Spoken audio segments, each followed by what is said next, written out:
Jeg mener, at udfordringen for Novozymes er at balancere de forskellige kompetencer, der er brug for rent ledelsesmæssigt, for at levere den vækst på 2 cifre, som de jo ønsker.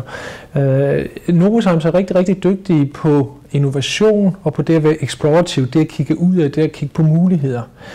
Det skal så balanceres med kompetencen til at være resultatorienteret, kigge på marginerne og seek to excel, altså sørge for at eksekvere på den strategi, man har.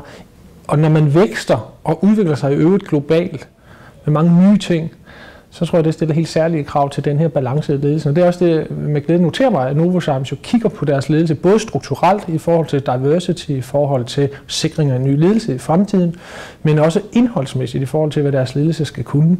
Og det at bygge et ledelsesteam, mere end at kigge på den individuelle leder. Så jeg er ret komfortabel ved, at det vil de også lykkes med.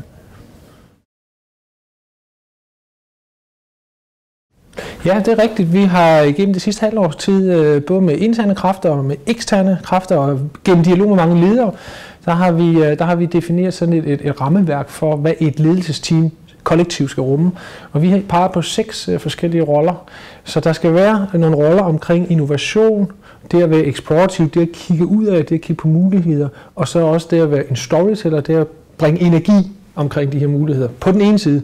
På den anden side skal man have de resultatorienterede kompetencer, som mere er den investorprofil, som skal forholde sig til risk, forholde sig til investeringen og til business casen. Man skal have den driver som projektlederkompetencen og driftkompetencen til at gennemføre tingene. Og så skal man have den fornyer, som ønsker at transformere virksomheden, det vil sige kigge på forretningsmodellen.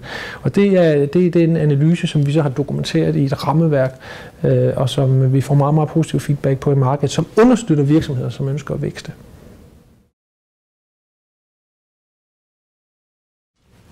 Novozymes har haft meget, meget stor nytte af at centralisere en masse beslutninger. Og det har givet os en enorm effektivitet og slagkraftighed over de sidste 10-15 år. Det har også betydet, at vi centraliserer mange beslutninger i Danmark. Og det betyder jo alt andet lige, at der er sådan set flere danskere, der træffer beslutninger i Novozymes i dag, end der var for 10 år siden. Og det er en forkert udvikling, når vi gerne vil være en amerikansk virksomhed i Amerika, og vi vil gerne være en kinesisk virksomhed i Kina. Så bliver vi nødt til at have nogle flere udlændinge med op i den mere centraliserede beslutningsproces.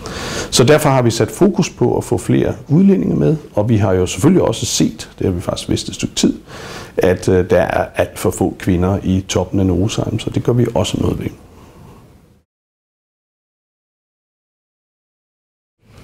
Altså, så hver virksomhed har jo udfordringer. Jeg synes i virkeligheden, at vores største udfordring er det at leve op til vores fulde potentiale. Der er så mange muligheder i markedet, og det der er udfordringen, det er at sørge for, at vi kommer ud til dem alle sammen på den rigtige måde. Vi har sat os et mål om at være tocifret vækst fra næste år, 2015 og fremad.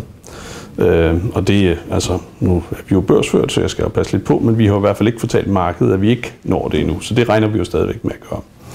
Og det er klart, det er vokset tocifret organisk år efter år. Det er en kæmpe opgave.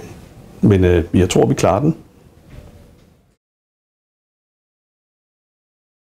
Og vi har ikke bare fastholdt vores position, vi har faktisk udbygget vores position. Nu er det jo svært at spå, specielt om fremtiden. Der kan ske mange ting, men der er rigtig mange muligheder i markedet. Vi har store kunder, som er enormt interesserede i den teknologi, vi kan tilbyde. Og så, hvis man tager den helt op på den store klinge, så er de teknologier, vi arbejder med, de er næsten per definition bæredygtige. Og jo mere verden beskæftiger sig med at få bæredygtig vækst, jo flere muligheder skabes der for en virksomhed som Novozymes.